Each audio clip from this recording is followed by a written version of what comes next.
ይሄ ልጅ ዛሬ ቢታቀፍም ምናልባት ሁለት ልጅ ወልዶ ያቅፋል። ይሄ ልጅ ዛሬ ቢታቀፍም ምናልባት የክፍለ ሀገር መሪ ከሆነ ክፍለ ሀገር ያቅፋል። ጠቅላይ ሚኒስትር የሚሆን ኢትዮጵያን ያቅፋል። ኢየሱስ ግን ሲታቀፍ ዛሬ እግዚአብሔር ቃልን ሥጋ ያደርጋል። የቆየ ትንቢት ይፈጸማል ብሎ ታጠቀበል። የቆየ የሰነበተ ትንቢትን እግዚአብሔር ያስፈጽመዋል ማለት አካል ያለብሰዋል። ዛሬ እግዚአብሔር ዛሬ የተናገረን ወደ አካል ያመጣዋል ማለት ኢየሱስ ጌታ ነው። ኢየሱስ በመወለዱ በአንተ ቤት ብዙ ነገር ሆኗል። ተወለደልህ፣ ደስ ይበል። ኢየሱስ የተወለደበት ቦታ ግርግሙ አራት ነገር ይወክላል። አንደኛ ጠረኑ በጣም መጥፎ ጠረን ነበረው ይላል። ግርግሙ በጣም መጥፎ ጠረን ነበረው። ኢየሱስ ሲገባበት ግን ውድ የሆነ ከርቤ ገባበት። አንተ በሕይወት ላይ ምዝርብል የሆነ ሽታ ቢስ የሆነ ነገር በመወለዱ ምክንያት ተቀይሯል። የሆነ መዓዛ ተቀይሯል ከሕይወት ላይ። ዛሬ ያለን ሽታ ያመጣው ኢየሱስ ነው። ዛሬ ያለን መዓዛ ያመጣው ኢየሱስ ነው። እንኳን ተወለደ፣ ደስ ይበለ። ሁለተኛው ደግሞ ግርግሙ ደግሞ የእንስሶች ቤት ስለነበረ ምዝርብል ነበር፣ ዲስኦርደር ነበር። በጣም የተፈላለሰ አቅጣጫው የማይታወቅ ለምሳሌ ወንበር ብታስገቡበት የተገለበጠ፣ ጠረጴዛ ብታስገቡበት የተገለበጠ፣ እንደፈለጉ እንስሶቹ የሚገለባብጡት ቦታ የእንስሳ ማደሪያ ውሰደውና የእንስሳን ማደሪያ ኤርና ምዝርብል ነው ይለዋል። ቀውስ የነበረበት ቦታ ነበር ይላል። ኢየሱስ መጥቶ ግን ኦርደር አስያዘው። ዛሬ የህይወት የሆነ ኦርደር ተስተካከለ። የጋብቻ ኦርደር ተስተካከለ። የቤት ኦርደር ተስተካከለ። ኢየሱስ ተወለደ። ኢየሱስ ክርስቶስ ፓላስ ሊወለድ ሲችል፣ ቤተ መንግሥት ሊወለድ ሲችል፣ ምክንያቱም የብሉይ ኪዳን መካከለኛው ሙሴ በፓላስ ቤት አድጓል። የአዲስ ኪዳን መካከለኛው ኢየሱስ ግን በረት ነው የተወለደው። ለምንድን ነው ስትሉ ዝቅታ ስፍራ ያለውን ትውልድ ወደ ከፍታ ይዞት ሊሄድ ኢየሱስ የተወለደው ቃልን ሥጋ ሊያደርግ ነው። ዛሬ በሕይወት ላይ እንደዚህ ይሆናል። የሆነ ቃል ሥጋ ይሆናል። የሆነ ሰው የሚቀጥለው ሳምንት ላይ ትንቢቴ አካል ለበሰ ይላል። የሆነ የትንቢት መፈጸም ይሆናል። የህልም መፈጸም ይሆናል። ቃል ሥጋ ሆነ። ይሁንባቸው። ቃል ሥጋ ሆነ። ቃል ሥጋ ሆነ ማለት አንድም ዮሐንስ 1:1 ላይ በመጀመሪያ ቃል ነበረ የተባለው ኢየሱስ ሥጋ መልበሱን አመልካች ሲሆን ጨበጥ መሆኑን አመልካች ሲሆን አምላክ ሰው መሆኑን አመልካች ሲሆን ቃል የነበረው አምላክ ሰው ሆኖ ሥጋ መልበሱን አመልካች ሲሆን በመጀመሪያ ቃል ነበር ይልና ያ ቃል ደግሞ አሁን 14ኛው ቁጥር ላይ ሥጋ ሆነ ይላል። አንድም አምላክ ሰው መሆኑን ቃል የነበረው ፈጣሪ የነበረው ያ አምላክ ሥጋ መልበሱን አካል መልበሱን አመልካች ሲሆን አንድም ሁለተኛው ግን ዋናው ዛሬ የምናገርበት ኢየሱስ በመወለዱ ምክንያት ተስፋዎችና ትንቢቶች በሙሉ ወደ ገሃድ ዓለም መጣው የሚነኩ ሆኑ። ተስፋ ብቻ አልነበረም። በአብርሃም ቤት ብለናል። ይስሐቅ ብዙ ጊዜ ተስፋ ነበር። ተወለደና ሳቅ እንደሆነ እንደዚሁም ደግሞ ኢየሱስ ክርስቶስ ቃል የነበረው ወደ ሥጋ ሲወለድ የኢየሱስ የነበረው ተስፋ ተጨባጭ ሆነ። ስለዚህ ኢየሱስ ክርስቶስ በመወለዱ ምክንያት መዓት ተስፋዎችና ትንቢቶች አካል ለበሱ፣ እውነት ሆኑ። ከብዙ ሺህ ዓመታት በፊት ነቢያት የተናገሯቸው፣ ከብዙ ሺህ ዓመታት በፊት ተስፋ የነበሩ ነገሮች በሙሉ ሆሴ የተናገረው፣ ኤርምያስ የተናገረው፣ ኢሳይያስ የተናገረው እነዛ ትንቢት በሙሉ አሁን ጋዶ ነው የሚጨበጡ ሆኑ። ቃል ሥጋ ሆነ ማለት ተስፋ እጅግ ገባ ማለት ነው። በዚህ ምክንያት ይላል ኮመንተሪው ሲናገር፣ በዚህ ምክንያት 314 ትንቢቶች ኢየሱስ በመወለዱ ብቻ 314 ትንቢቶች አካል ለበሱ። አሜን። ዛሬ ስንት ትንቢት እንዳለ አላቅም። የሆነ ትንቢት አካል ይለብሳል። እኔ ዛሬ ተናግሬ ነው የመጣሁት። ያለሃለ እግዚአብሔር ያወራሃለ እግዚአብሔር ትንቢት አካል ለበሰ። ድንግል ትጸንሳለች እንደተጸነሰ፣ ድንግል ትወልዳለች እንደተወለደ።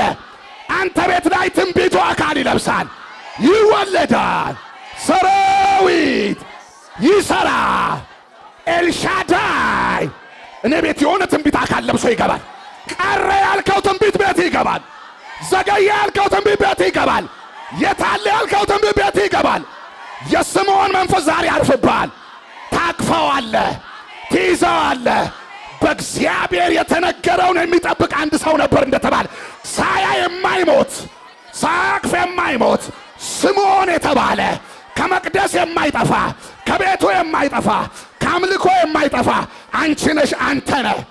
ታቅፈዋለህ። ተወለደ ቀላል አይደለም ብለዋል።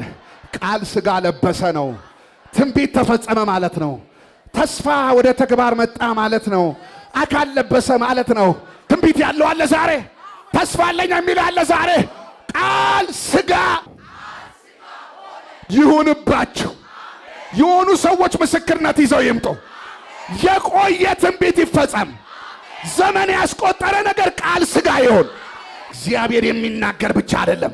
እኔ ከዘመናት ዘላለም በፊት የተናገረኝን ፈጽሞ አይቼዋለሁ። ታየዋለህ በዓይንህ፣ ታቅፈዋለህ በዓይንህ። የኔ አምላክ ሰሪ ነው። ቃል ሥጋ ሆነ። አንተ ስምዖን ነህ በለው። ስምዖን ነህ። ከመቅደስ የማትጠፋ በጌታ የተነገረን የማትረሳ በጌታ የተባለልን የማትረሳ ብሎኛል የምትል ያደርገዋል የምትል ይሰራዋል የምትል እሱ ንግግር ብቻ አይደለም የምትል ይሰራል፣ አፍም እጅም አለው። ያደርጋል ያላችሁ ሰዎች፣ የጠበቃችሁ ሰዎች ቃል ሥጋ ሆነ። የልጅ ልጅ የሚበሉት ሳይሆን የምትበላው ትንቢት አለ። የማያልፍ ትንቢት አለ። የዘሩባቤል ልጆች የጀመሩትን የዘሩባቤል ልጆች ይጨርሱታል። ያለ ይሆናል። ያለ መሆኑ ምልክቱ በሉት አንዴ፣ ምሳሌው በለው አንዴ፣ ብሉይ ኪዳን በሉት አንዴ፣ እባክህ ስለ ኢየሱስ የተነገረው በሙሉ በለው አንዴ፣ አዲስ ኪዳን አካል ለብሷል በለው። አንተም እንደዚህ ይሆንልሃል በለው እባክህ። ሃሌሉያ! የኛ መጽሐፍ ምናብ አይደለም፣ ኢሉዥን አይደለም፣ ተረት አይደለም፣ ታሪክ አይደለም፣ የሚፈጸም ሰብስታንስ ነው። የሚገርማችሁ ዘፍጥረት 3 ቁጥር 15 ከሴት የሚወለደው ራስህን ይቀጠቅጣል የተባለው የኢየሱስ ነበር ይላል። ስንት ሺህ ዘመን አቋርጦ ቀጠቀጠው። የተባለው ይፈጸማል ብለዋል። ትቀጠቅጣለህ ብለዋል። ትቀጠቅጣለህ። ትወልዳለህ ካለ ትወልዳለህ። ታገባለህ ካለ ታገባለህ። ታገለግላለህ ካለ ታገለግላለህ። ቃል ሥጋ ሆነ። ሚልክያስ 5:2 አንቺ ቤተልሔም የይሁዳ ከተማ ከከተሞች በሙሉ ከቶ አታንሽም፣ መስፍን ካንቺ ይወለዳል። የት ነው የተነገረው? ሚልክያስ። አዲስ ኪዳን ዘልልና ያቺ ቤተልሔም የማትመረጥ ከተማ ተመርጣ ትንቢት ይፈጸም ዘንድ ኢየሱስ ሂዶ ቤተልሔም ተወለደ። ልንገርህ፣ እግዚአብሔር ዛሬ ያለኝ ቀስት ኢላማውን እንደማይስት ቃሉ አይስትህም። አይስትህም፣ ይፈጸማል። ቃል ሥጋ ኢሳይያስ 7:14 ድንግል ትጸንሳለች፣ ወንድ ልጅ ትወልዳለች የተባለው የት ነው? ኢሳይያስ። ዘመን አለፈ፣ ጊዜ አለፈ።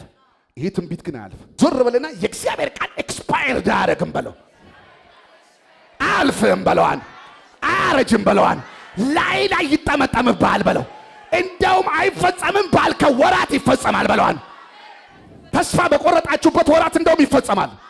ቃል ሥጋ ሉቃስ 2:28 እሱ ደግሞ ተቀብሎ አቀፈው፣ እግዚአብሔርን እየባረከ እንዲህ አለ፣ ጌታ ሆይ አሁን እንደ ቃልህ ባሪያህን በሰላም ታሰናብተዋል። ሳይፈጸም አትሞትም በለው፣ ሳይፈጸም አትሞትም በለው። አንዴ ያው እግዚአብሔርን በለው አንዴ፣ አንተ ስምዖን ነህ በለው አንዴ፣ ስምዖን ጠብቋል በለው አንዴ፣ የጠበቀው ጌታ ድንገት እጅ ገባ በለው አንዴ። ሰይጣን ትሞታለህ ነው የሚለው፣ ውሸቱን ነው። ሳይፈጸም አትሞትም። ቃል ሥጋ ያለህን ስመህ ትሞታለህ። የተናገረን በልተህ ትሞታለህ። ወደ እሱ ትሰበሰባለህ። ቃል ሥጋ 314 ትንቢቶችን ለማስፈጸም አምላክ ሰው ሆነ። ያንተ ትንቢት ለመፈጸም የሚከፈለው ዋጋ ሁሉ ይከፈላል። አምላክ ሰው ከሆነ ያንተ ካፉ የወጣውን ቃል ለማስፈጸም ተራራ ይነቀላል። የእስራኤልን ተስፋ ሊፈጽም ባህር አደረቀ ይላል። ሃሌሉያ! ተስፋ ሊፈጽም ካስፈለገ ባህር ይደርቃል፣ ተራራ ዝቅ ይላል፣ ሸለቆ ከፍ ይላል። የኔን ትንቢት ለማስፈጸም እግዚአብሔር ይንቀሳቀሳል በለው። መነሳት ያለበት ተራራ ይነሳል፣ መድረቅ ያለበት ይደርቃል፣ መቀየር ያለበት ይቀየራል፣ ያለው ይሆናል።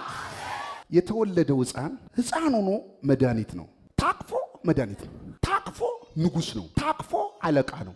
ገና ሲያድግ አይደለም ታቅፎ ባይዘዌ ስምዖንም ማርያምም ሲያቅፉት ማቀፍ ማለት እንደዚህ አይደለም ያቀፉት እኮ እንደዚህ አይደለም ያቀፉት በእነሱ ሚንቀሳቀስ ይሄ የታቀፈው ሕፃን ዛሬ ቢታቀፍም እንደታቀፈ ዓለምን ደግሞ አቅፏል።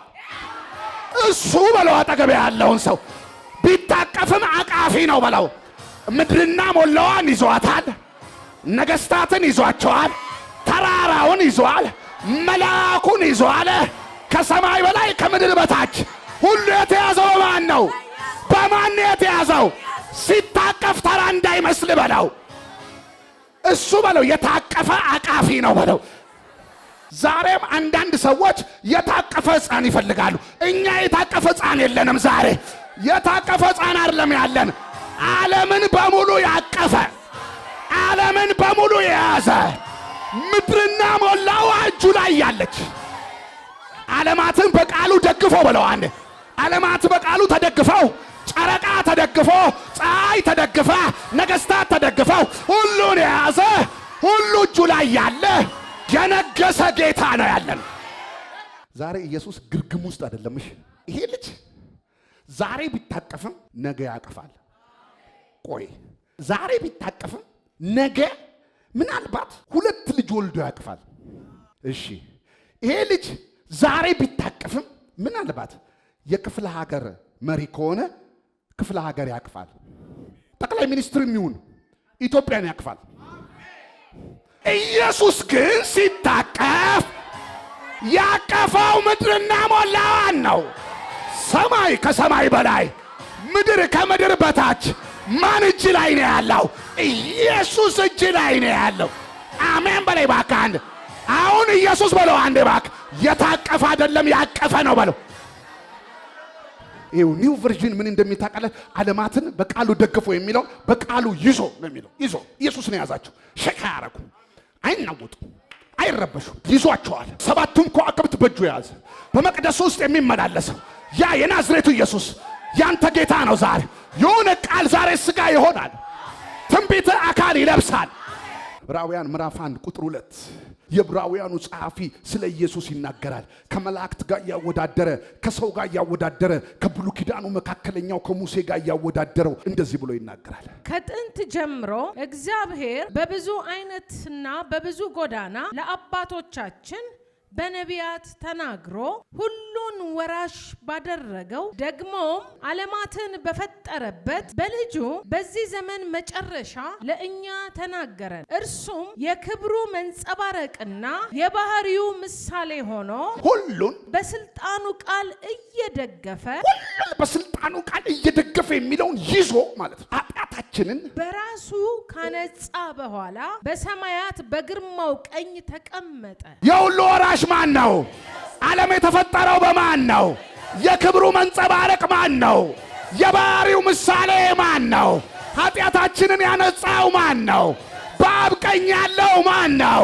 ኢየሱስ ነው። ክብር ይሁንለት። ዞር በልና ቃል ነው ኢየሱስ በለው። ትንቢት ነው ኢየሱስ በለው። ፍጻሜም ነው ኢየሱስ በለው።